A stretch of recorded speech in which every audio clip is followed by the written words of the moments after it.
5 Money Lessons Kibaki Taught Us.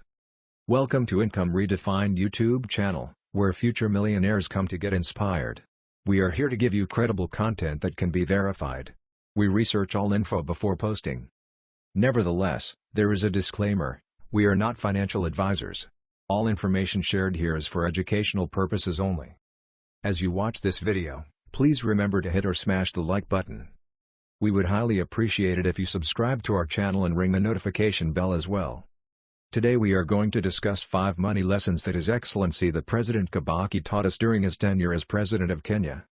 Here are 5 money lessons Kibaki taught us. Kenya's third president, the late Mwai Kibaki, is well known for his role in Kenya's economic transformation.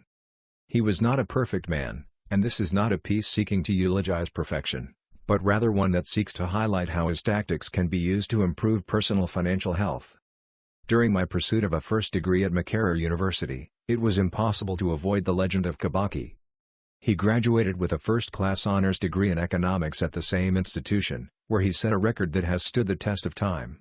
He is also an alumnus of the London School of Economics, where he set the record of being the first Kenyan to be awarded a first-class honors degree in economics and public finance. Notably, President Kibaki served as Kenya's finance minister for 14 years, during which period he earned the reputation of being one of the most successful ministers of finance in Africa. This served to equip him with the tools he'd need to improve an economy that was on its deathbed when he took over in 2002. It was the methods he used to do this that we will look at and try to customize them for our own personal finances. Here are 5 money lessons Kibaki taught us. Let's start with lesson number 1, always plan for the future. Kenya recorded one of its highest economic growth rates under Kibaki. This was mostly attributed to his insistence of having a clearly laid out plan, or blueprint if you like. In 2008, President Mwai Kibaki launched Kenya Vision 2030 as a vehicle for accelerating the transformation of our country into a rapidly industrializing middle-income nation by the year 2030. The first thing he launched under the Vision 2030 umbrella was the East African Marine System, TEAMS, fiber optic cable, which landed in Mombasa, placing Kenya on the superhighway to major technological takeoff. SEACOM, a privately funded fiber optic project, also landed, setting the stage for cheap internet connectivity and enhanced communications in the country. He then moved to governance and law by promulgating the new constitution, before setting his eyes squarely on improving infrastructure.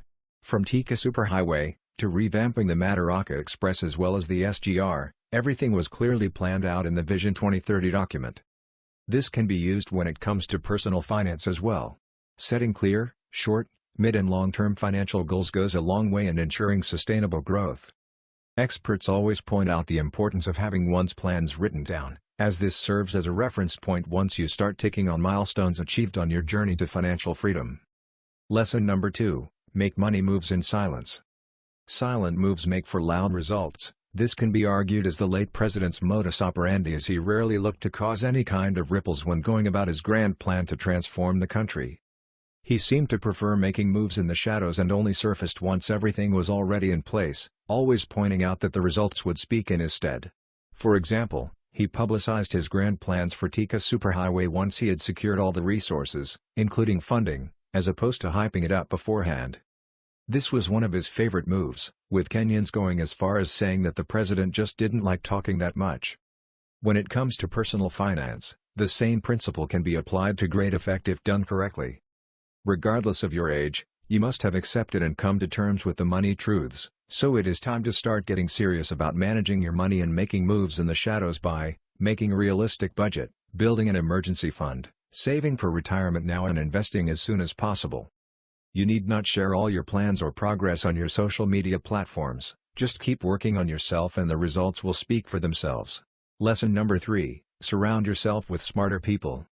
At the start of Kibaki's reign, Kenya's gross domestic product according to the World Bank was at $13.2 billion, which rose to $56.4 billion by 2013 when he left office. During his tenure, Kenya also realized one of the highest economic growth ever achieved of 7% in 2007, from -1.6% in 2002. It is largely believed that Kibaki made this possible by ensuring his inner circle comprised experts and technocrats who knew how to go about improving a country's economy. Individuals such as the late David Mwaria, who held a master's degree in statistics from the Makerere University, served as his finance minister and was always by the president's side. Notably, Kibaki was also quick to cut off any bad apples such as the aforementioned Moraria, who was forced to resign after being linked to the infamous Anglo leasing scandal. Meru County Governor, Kireta Murungi, who holds not one but two Master of Law degrees, one of the University of Nairobi and the other from Harvard Law School, was also a prominent member of Kibaki's inner circle, serving as the Minister of Justice and Constitutional Affairs, as well as the Minister of Energy. There is a pattern that can be observed when it comes to Kibaki's inner circle. They were all exceptional in their respective fields, which went a long way in helping the late president hit his targets for the country. This can also be used when it comes to boost one's financial health and ensuring growth both in the short and long term. It's widely known that one of the best ways to improve on any skill is to practice it with someone who's better than you. This concept of playing with someone better than you translates nicely to your personal and professional success, which is why it's critical to surround yourself with winners. The more you know, the more money you can make. Read a book. Attend seminars. Invest in training. Surround yourself with people who are financially savvy. The most important investment you can make is in yourself, Warren Buffett once said. Lesson number 4, debt can be good if managed well.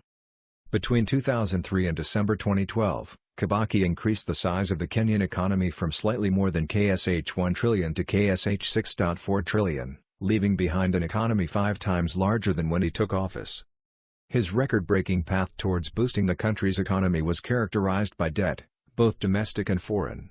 He zeroed in on some holes in the country's revenue collection structure and plugged them. President Kibaki started the turnaround by repairing a runaway banking system.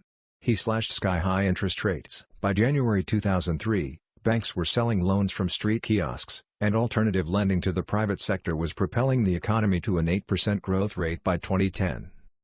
His reforms in the revenue collection department also boosted confidence among global lenders who were now willing to fund some of his major development projects, with Kenya having been blacklisted during the previous regime.